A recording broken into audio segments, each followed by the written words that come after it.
Viernes, 14 de junio de 2024. Materia laboral.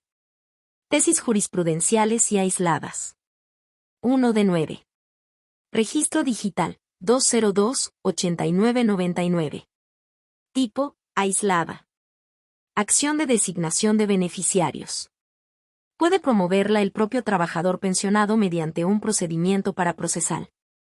Hechos, un pensionado promovió acción de designación de beneficiarios ante un juzgado laboral, el cual desechó la demanda al ser requisito de procedencia el fallecimiento del obrero, y precisó que en la Ley Federal del Trabajo no se regula que sea éste quien en vida pretenda hacerlo. Además, con la adición de la fracción X al artículo 25 de dicha ley, el trabajador puede expresar su voluntad mediante escrito que conste en las condiciones laborales, o bien, acudir ante las instituciones de seguridad social, bancarias o notariales a realizar la designación de beneficiarios, sin necesidad de iniciarse las investigaciones previstas en los artículos 503 y 896 de dicha ley. Criterio jurídico. Este tribunal colegiado de circuito determina que la acción de designación de beneficiarios puede promoverla el propio trabajador pensionado mediante un procedimiento paraprocesal.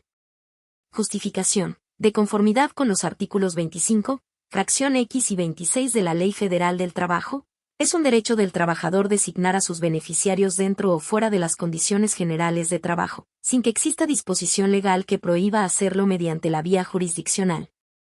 Es así, pues la designación de beneficiarios prevista en los artículos 501 y 503 de la citada ley, en la cual se lleva a cabo una investigación para llamar a todos aquellos que consideren tener derecho sobre los beneficios del trabajador fallecido, no es la única vía para ejercer ese derecho, toda vez que el procedimiento paraprocesal previsto en los artículos 982 y 983 de dicho ordenamiento se instituyó sobre los mismos principios que rigen a la jurisdicción voluntaria común, la que debe atender en general cualquier caso donde se requiera la intervención de la autoridad laboral, como cuando quien quiere ejercer el derecho de designar beneficiario aduce la imposibilidad de hacerlo en las condiciones de trabajo por encontrarse pensionado.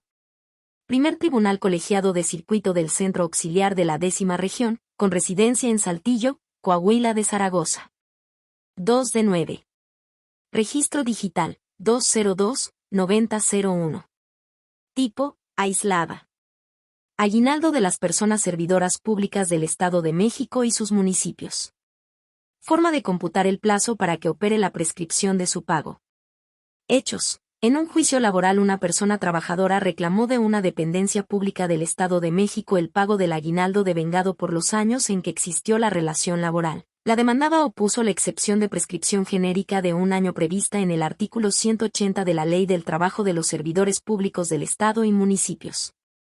Criterio jurídico. Este tribunal colegiado de circuito determina que el plazo para que opere la prescripción de pago del aguinaldo de las personas servidoras públicas del Estado de México y sus municipios inicia al día siguiente al en que debe realizarse el primer pago, correspondiente al primer periodo vacacional, 1 de julio y el 16 de diciembre de cada año, respecto del segundo pago. Justificación. El significado de la acepción primer periodo vacacional prevista en el artículo 78 de la Ley del Trabajo de los Servidores Públicos del Estado y Municipios, Estado de México, debe interpretarse de manera sistemática con el diverso 66 de la propia ley, que establece el derecho de las personas servidoras públicas a tener 2 periodos anuales de vacaciones que se darán a conocer oportunamente por cada institución pública, siempre que hubiesen cumplido al menos 6 meses de servicios. En caso contrario, será proporcional de acuerdo con el número de días laborados en ese semestre.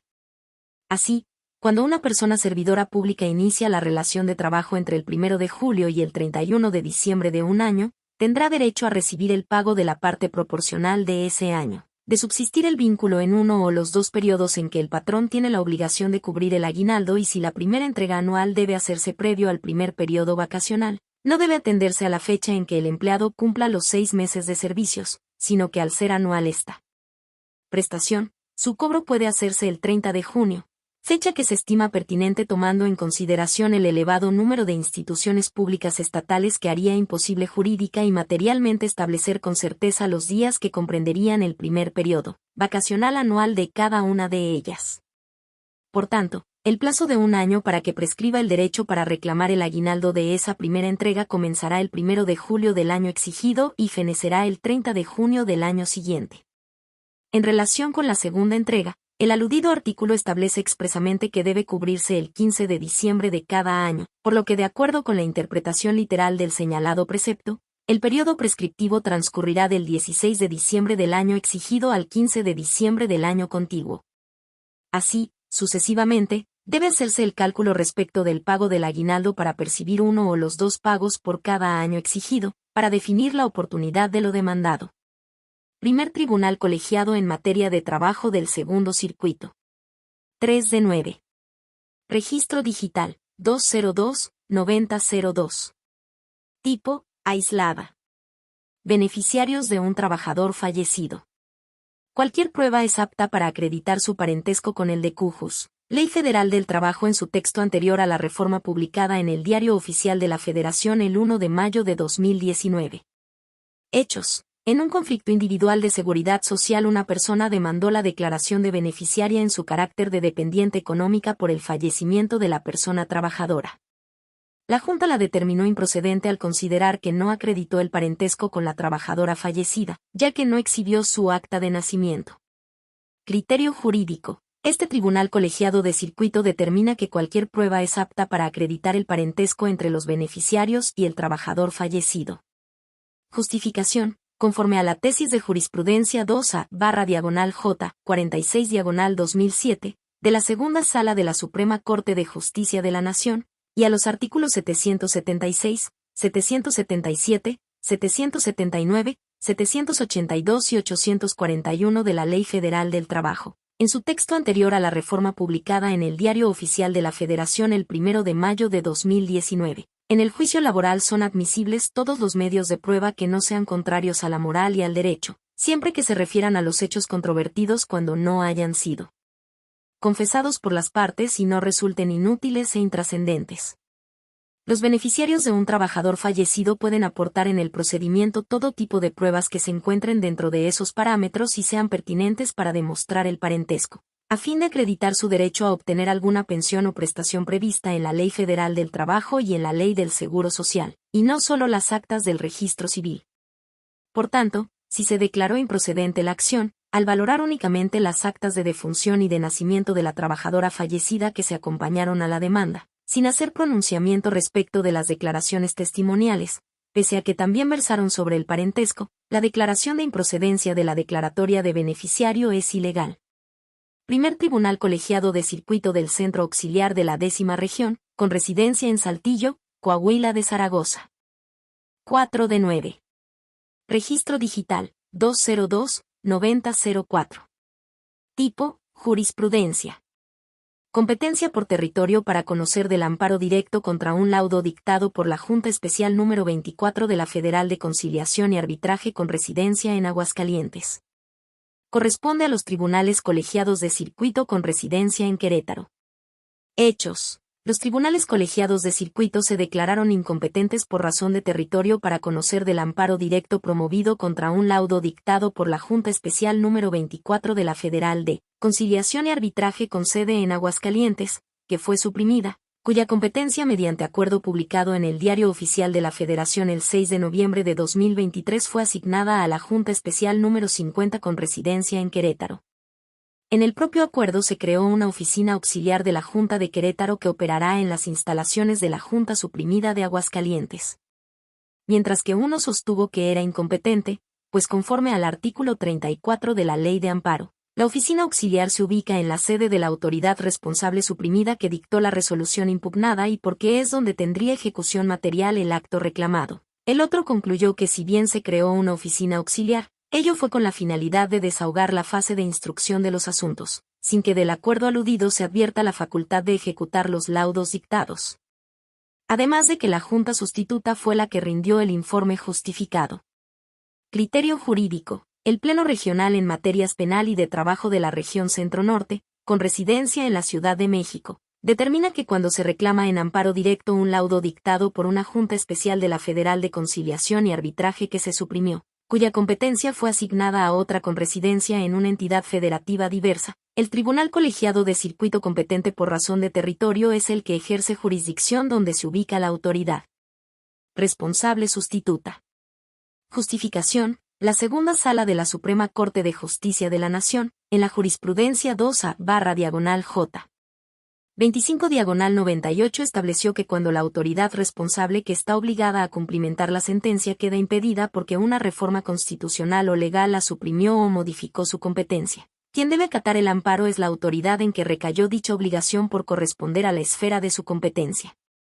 Con motivo del acuerdo referido se suprimió la Junta Especial con residencia en Aguascalientes, por lo que la competencia y los asuntos que se encontraban en trámite ante esta pasaron a la Junta con sede en Querétaro. Debido a ello, se convirtió en autoridad responsable sustituta para todos los efectos jurídicos. El carácter de autoridad sustituta conlleva que al asumir el conocimiento del asunto del cual emana el acto reclamado en el amparo directo, será la única que estará en condiciones de ejecutar la sentencia. Pleno Regional en Materias Penal y de Trabajo de la Región Centro-Norte, con residencia en la Ciudad de México. 5/9. Registro Digital, 202-9005. Tipo, aislada. Conciliación prejudicial. No hay obligación de agotarla cuando se reclama la revaluación o ajuste de una pensión por invalidez. Hechos, en el juicio laboral se demandó la revaluación de una pensión por invalidez. La persona juzgadora consideró que debió agotarse el procedimiento conciliatorio prejudicial, por lo que al no haberse cumplido con ello, ordenó el archivo del expediente. Criterio jurídico. Este tribunal colegiado de circuito determina que no hay obligación de agotar la conciliación prejudicial cuando se reclama la revaluación o ajuste de una pensión por invalidez. Justificación. El artículo 685 ter, fracción 3, de la Ley Federal del Trabajo, exceptúa de agotar la instancia conciliatoria a los conflictos inherentes a prestaciones de seguridad social por riesgos de trabajo, maternidad, enfermedades, invalidez, vida, guarderías y prestaciones en especie, y accidentes de trabajo, sin prever que dicha excepción solo aplica cuando se demande su otorgamiento y no así su revaluación o ajuste, pues no hace distinciones al respecto. Los principios pro persona, indubio pro operario y pro actione, tutela judicial efectiva, imponen la obligación relativa a que en la interpretación de las normas laborales, en caso de duda, prevalezca la más favorable a la persona trabajadora y la que evite formalismos o interpretaciones no razonables que impidan o dificulten el enjuiciamiento de fondo y la auténtica tutela judicial. Con base en esos principios, se concluye que el citado artículo, al contener la expresión los conflictos inherentes, abarca todas las controversias derivadas de los rubros que señala, pues la palabra inherente, conforme al Diccionario de la Lengua Española de la Real Academia Española significa estar unido, que por su naturaleza está de tal manera unido a algo, que no se puede separar de ello. Por tanto, el precepto mencionado, en la parte relativa a que los conflictos inherentes a prestaciones de seguridad social por invalidez quedan exceptuados de agotar la instancia conciliatoria, interpretada bajo los referidos principios, es aplicable a todas las controversias derivadas de una pensión /diagonal o seguro de invalidez. Primer Tribunal Colegiado en Materia Civil y de Trabajo del 17º Circuito. 6/9. Registro Digital, 202-9016. Tipo, jurisprudencia. Multa en el juicio laboral. Para imponerla se requiere acreditar una conducta notoriamente improcedente y que busque prolongar, dilatar o obstaculizar la sustanciación o resolución del juicio. Artículos 48, párrafo 5, y 48 bis, fracción, inciso D, de la Ley Federal del Trabajo. Hechos. Los tribunales colegiados de circuito contendientes sustentaron criterios contradictorios al analizar la legalidad de la multa que impusieron los jueces laborales en la sentencia impugnada en amparo directo en términos de los referidos artículos. Mientras que uno concluyó que para imponer la multa debe demostrarse la finalidad de prolongar, dilatar o obstaculizar la sustanciación o resolución del juicio. El otro determinó que basta con demostrar alguna de las conductas del artículo 48 bis, fracción, inciso D, esto es, que se presenten hechos notoriamente falsos sobre el salario, la jornada o la antigüedad de la relación de trabajo. Criterio jurídico. El Pleno Regional en Materias Penal y de Trabajo de la Región Centro-Norte, con residencia en la Ciudad de México, determina que para imponer la multa a que alude el artículo 48, quinto párrafo, con relación al 48 bis, fracción, inciso D, de la Ley Federal del Trabajo, no solo debe tenerse por demostrada la conducta notoriamente improcedente, sino también acreditarse la finalidad de prolongar, dilatar o obstaculizar la sustanciación o resolución del juicio. Justificación. El artículo 48 bis es reglamentario del diverso 48, quinto párrafo, al establecer de manera enunciativa las actuaciones que deben considerarse notoriamente improcedentes para efectos del artículo 48 de esta ley, por lo que ambos preceptos deben interpretarse de forma conjunta y sistemática. Si reprenden y sancionan la conducta y la finalidad que se persigue, ambos extremos deben actualizarse para imponer la multa. Esto es, debe acreditarse que las partes, abogados, litigantes, representantes o testigos presenten hechos notoriamente falsos respecto del salario, la jornada o la antigüedad de la relación de trabajo, y que ello tenga como finalidad prolongar, dilatar o obstaculizar la sustanciación o resolución del juicio laboral. Al tratarse de una norma que prevé una sanción debe analizarse en estricto sentido sin que admita mayores interpretaciones. El que la conducta notoriamente improcedente esté vinculada con el principio de veracidad y la finalidad con el principio de celeridad, no es obstáculo para exigir la demostración de ambas, pues no pueden escindirse.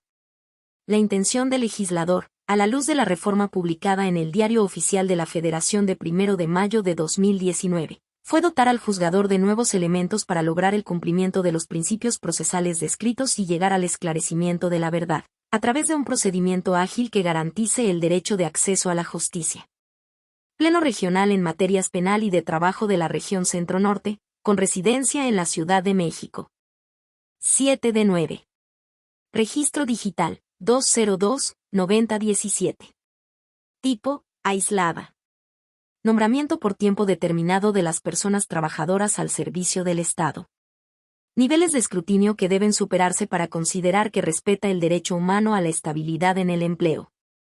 Hechos: una persona trabajadora al servicio del Estado con nombramiento por tiempo determinado, de acuerdo con los lineamientos para el Programa de Estabilidad Laboral, mediante nombramiento por tiempo fijo y prestación de servicios u obra determinados, publicados en la Gaceta Oficial del entonces Distrito Federal el 31 de diciembre de 2014, demandó su reinstalación y el otorgamiento de uno indefinido. La demandada hizo valer la inexistencia del despido. La autoridad laboral absolvió parcialmente, al considerar que la actora fue contratada temporalmente y, por ende, no tenía derecho a la estabilidad en el empleo. Criterio jurídico. Este tribunal colegiado de circuito determina que para justificar el nombramiento por tiempo determinado de una persona trabajadora al servicio del Estado es necesario que supere 3 niveles de escrutinio, relativos a los ámbitos formal, material y probatorio. Justificación. El derecho humano a la estabilidad en el empleo responde al deber de los Estados de proteger a todas las personas contra las vulneraciones del derecho al trabajo imputables a terceros, especialmente frente al despido o terminación injustificada de su relación laboral. Toda vez que con los nombramientos por tiempo determinado podría eludirse la protección de ese derecho, es importante analizar, en cada caso, si dicha temporalidad se encuentra justificada, por lo que es necesario verificar que todo nombramiento satisfaga 3 niveles de escrutinio pues, de no superarse, deberá considerarse que se emitió en contravención al parámetro constitucional. En ese sentido, los 3 niveles son: 1. Formal, consiste en verificar que el fundamento normativo, programa o lineamiento con base en el cual se otorga, efectivamente contenga los elementos mínimos para justificar la temporalidad en la precisión de la obra determinada, o el presupuesto destinado a cubrir esa eventualidad. 2. Material, referido al análisis que tendrá lugar a la luz de los elementos fácticos que se incorporen, los cuales deberán corroborarse a partir de las funciones descritas por el trabajador con el propósito de que guarden correspondencia con las previstas en el nombramiento. Y 3. Procesal o probatorio, tendente a verificar la satisfacción de la carga probatoria de la empleadora de los anteriores rubros, cuando sostiene la legalidad del nombramiento. Segundo Tribunal Colegiado en Materia de Trabajo del Primer Circuito. 8 de 9. Registro digital, 202-9028. Tipo, aislada. Reducción salarial de la persona trabajadora. Corresponde al patrón probar que está justificada. Hechos: un trabajador demandó la rescisión laboral sin responsabilidad para él, con motivo de la reducción a su salario, en términos del artículo 51, fracción 4, de la Ley Federal del Trabajo. El patrón señaló que esa reducción era válida, de acuerdo con el diverso 110, fracción, pues se trató del pago por un faltante de dinero en el corte de caja a la máquina registradora operada por aquel. La autoridad laboral consideró no acreditada la causal de rescisión porque el descuento se encontraba permitido por este último precepto y el patrón obró con consentimiento del trabajador. Criterio jurídico. Este tribunal colegiado de circuito determina que corresponde al patrón probar que la reducción al salario de la persona trabajadora está justificada. Justificación. De acuerdo con los artículos 784, fracción 12, 804, fracción 2 y 805 de la Ley Federal del Trabajo, cuando una controversia gira en torno a la reducción salarial, incumbe a la parte patronal acreditar con las pruebas pertinentes tanto la existencia del dinero faltante o pérdida que afirma justifica el descuento con base en el mencionado precepto 110, fracción, como la responsabilidad que atribuye a la persona trabajadora, pues de lo contrario no puede considerarse justificada. La reducción al salario. Tercer Tribunal Colegiado en Materia Civil y de Trabajo del 17º Circuito. 9 de 9. Registro digital, 202-9029. Tipo, aislada. Salarios caídos de las personas servidoras públicas del Estado de México y sus municipios en caso de reinstalación. Deben cuantificarse con el sueldo base, más la parte proporcional de las prestaciones a que tengan derecho, con los incrementos al salario desde la ruptura de la relación laboral hasta por un periodo máximo de 12 meses, así como los intereses. Hechos. Una persona servidora pública demandó su reinstalación y otras prestaciones con motivo del despido injustificado del que dijo fue objeto. El Tribunal de Conciliación y Arbitraje del Estado de México condenó a la reinstalación y al pago de los salarios caídos. Sin embargo, al cuantificarlos lo realizó con el sueldo base, sin incluir los incrementos al salario.